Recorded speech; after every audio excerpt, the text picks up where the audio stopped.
దేవుడు వచ్చి మన మధ్య నివాసం చేస్తాడు. ఆ నూతన సృష్టిలో తండ్రి లేని నువ్వు తండ్రిని కనుగొంటావు. హల్లెలూయా. నాకు నిజమైన తండ్రి కనిపిస్తాడు. నా నిజమైన తండ్రి దగ్గరికి వెళ్ళి నేను హత్తుకుంటాను. ఆయన నా కన్నుల ప్రతి బాష్ప బిందువును తుడిచేస్తాడు. That is what your God is doing. That is what your father is doing. నీ తండ్రి చేసేటటువంటి పని అది.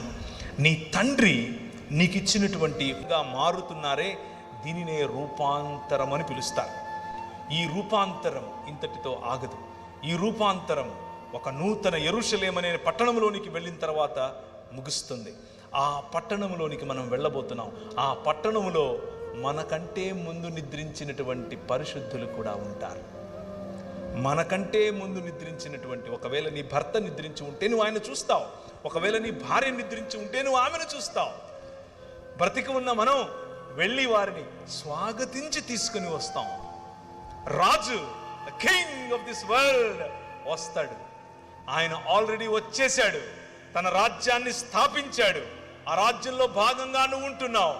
మళ్ళీ ఇంకొకసారి సంపూర్ణమైనటువంటి రూపాంతరము చెందిన తర్వాత, మెటమార్ఫోసిస్ కంప్లీట్ అయిపోయిన తర్వాత, నూతన సృష్టిగా మార్చబడిన తరువాత ఆయన నీకు ఫలించే అధికారముతో కూడిన బాధ్యత, అభివృద్ధి చెందే అధికారముతో కూడిన బాధ్యత, విస్తరించే అధికారముతో కూడిన